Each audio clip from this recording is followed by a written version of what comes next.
આગાહી કરી છે। હાલ હીટવેવની કોઈ જ વોર્નિંગ નથી। 2 દિવસ બાદ તાપમાન ઘટવાની સંભાવના છે। 2 દિવસ દરિયાકાંઠાના વિસ્તારોમાં ગરમ અને ભેજવાળા પવન ફૂંકાશે તો ગરમીથી આંશિક રાહત મળવાના અણસાર। 2 દિવસ બાદ તાપમાન ઘટવાની સંભાવના છે। 2 દિવસ દરિયાકાંઠાના વિસ્તારોમાં ગરમ અને ભેજવાળા પવન ફૂંકાશે।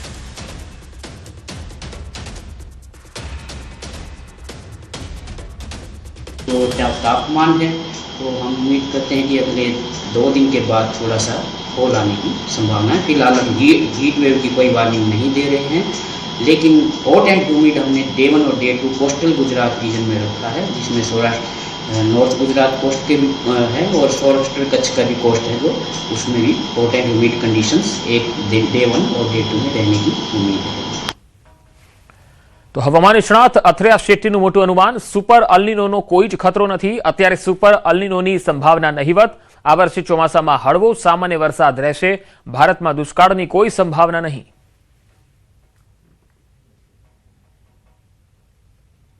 मेरे अनुमान के हिसाब से कोई सुपर एलिनो की स्थिति की खतरा नहीं है। सुपर एलिनो यानी जब जो एलिनो की जो आंकड़ा रहता है, यानी जो प्रशांत महासागर में समुद्री आंकड़ा है, उसका जब 2 डिग्री से ऊपर जाता है तब उसे सुपर एलिनो की स्थिति मानी जाती है।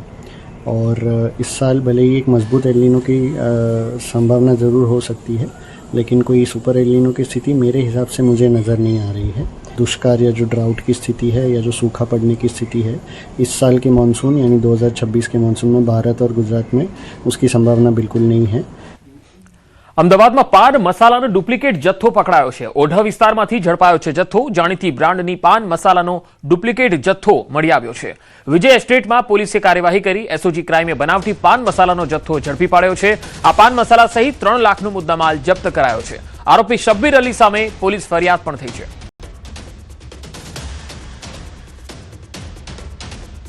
ગીર સોમનાથના કોડીનારના આલીદર ગામે ડીઝલ ખરીદવા ખેડૂતોની લાંબી કતારો જોવા મળી। છેલ્લા 2 દિવસથી પંપ પર ડીઝલ ખાલી થઈ જવાથી ખેડૂતોની મુશ્કેલી ખૂબ વધી છે। આજે ડીઝલની ગાડી આવતા વહેલી સવારથી જ કેન અને ટ્રેક્ટરો સાથે ખેડૂતો ડીઝલ પંપ પર કતારોમાં જોવા મળ્યા। ખાતરમાં ભાવ વધારો અને હવે ડીઝલ ન મળતા ખેડૂતો પરેશાન છે। ખેડૂતોએ કહ્યું, ખેતી કરવી તો કઈ રીતે?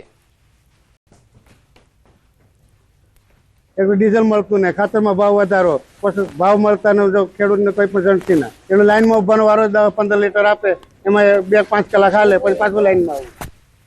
તો 2 દિવસથી પંપ ખાલી હોવાના દાવા થઈ રહ્યા છે। ખેડૂતો કહી રહ્યા છે કે તેમને પૂરતું ડીઝલ મળતું નથી। કોડીનારના આલીદર ગામે ખેડૂતો પંપની બહાર લાઈન લગાવીને ઊભા રહે છે। તસવીરોમાં તમે જોઈ શકો છો કે તમામ લોકો કેન લઈને અહીંયા લાઈનસર ઊભા થઈ ગયા છે। હવે આ સ્થિતિ આવી ગઈ છે કે 2 દિવસથી ડીઝલ મળી નથી રહ્યું અને હવે ખેતરમાં જ્યારે ખેડૂતોને ડીઝલની જરૂર છે ત્યારે ડીઝલ અપૂરતું મળે છે અને લાઈન લગાવવી પડે છે। કલાકોનો સમય વેડફાય છે અને પૂરતું પ્રમાણમાં ડીઝલ પણ મળતું નથી। આ ખેડૂતોની આ સ્થિતિ છે। એક તો ભાવ ન મળવો અને ત્યારબાદ હવે ખેતીમાં ડીઝલની જરૂર હોય ત્યારે ડીઝલ ન મળવું, આ એક નવી મુસીબત ઊભી થઈ છે। ગીર સોમનાથ જિલ્લાની અંદર કોડીનારના આ આલીદર ગામમાં આ સ્થિતિ છે, પરંતુ અન્ય કેટલાક ગામોમાં પણ આવી સ્થિતિ દેખાઈ રહી છે। ડીઝલ ખરીદવા ખેડૂતોએ કતારમાં ઊભા રહેવું પડે છે। છેલ્લા 2 દિવસથી આવી સ્થિતિ છે। સંવાદદાતા દિનેશ સોલંકી ગીર સોમનાથથી જોડાયા છે। દિનેશ, માત્ર આલીદર ગામમાં જ ખેડૂતોને ડીઝલ નથી મળી રહ્યું કે પછી આસપાસના અનેક ગામોમાં આવી સ્થિતિ છે?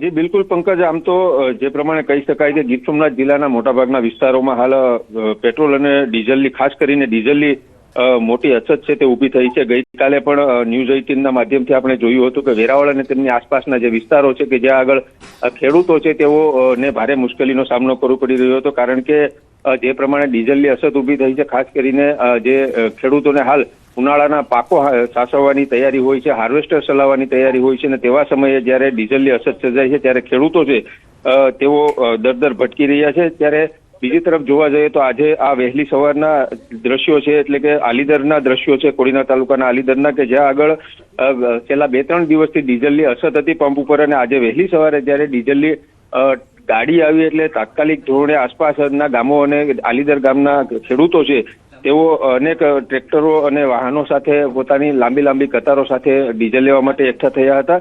જોકે જોવા જઈએ તો જેમ જેમ આગળના દિવસો હજુ વધતા જાય છે તેમ તેમ ડીઝલની અછત છે તે વર્તાઈ રહી છે અને ખેડૂતો છે તેઓ મોટી મુશ્કેલીમાં મુકાઈ રહ્યા છે। પંકજ, જી દિનેશ, આભાર માહિતી આપવા માટે।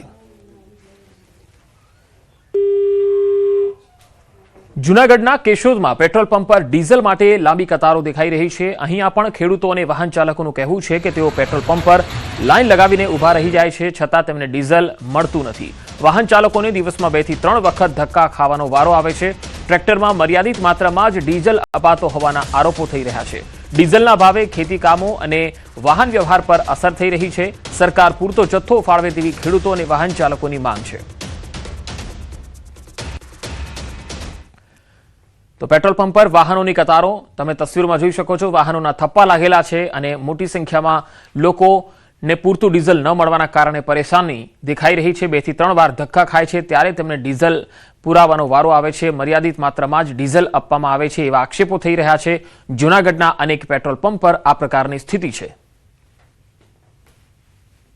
સવારે ડીઝલ પુરાવા આવ્યો હતો, અત્યારે ડીઝલ પુરાવા આવ્યો, 4 ધક્કા ખાધા, 2 કલાક ઊભીને વયો જાઉં છું, કઈ મળતું નથી ડીઝલ।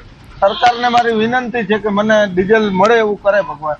પણ જો તમે અત્યારે જો તો લાઈન ઘણી છે, પણ મેન તો ઉદ્દેશ્ય એવું છે કે અત્યારે ખેતીવાડીની સિઝન છે, બરાબર। તો જે ખેડૂતો હેરાન થાય છે કે પૂરતું ડીઝલ મળતું નથી, બરાબર।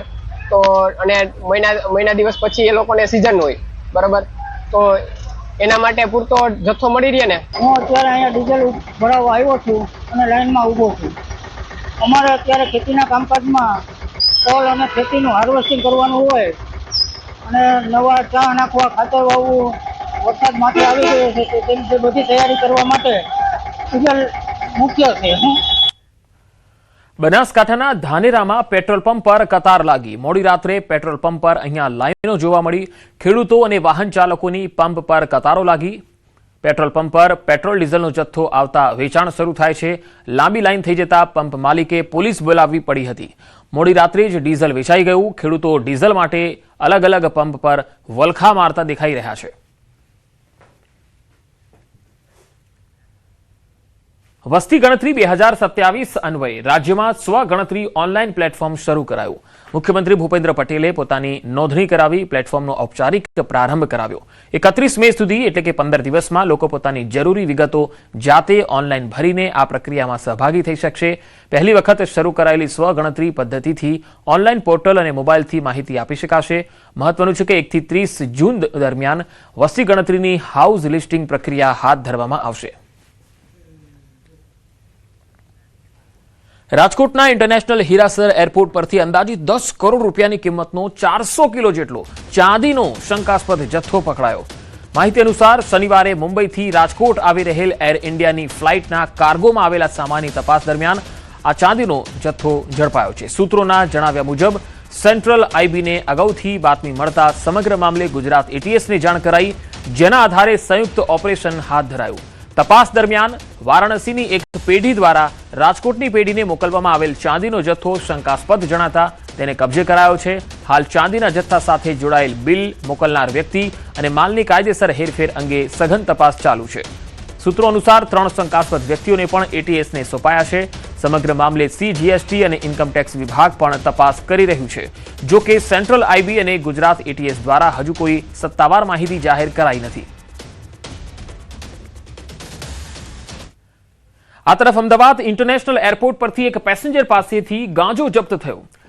થાઈ લાયન એરથી લાવવામાં આવેલો કરોડોનો ગાંજો જપ્ત કરાયો છે। બેંકોકથી આવેલ એક ભારતીય મુસાફર પાસેથી 6.540 કિલોગ્રામ ગાંજો જપ્ત કરવામાં આવ્યો। ટ્રોલી બેગમાં છુપાવીને લઈ જવામાં આવી રહ્યો હતો આ ગાંજો। હાલ સમગ્ર મામલે તપાસ ચાલી રહી છે।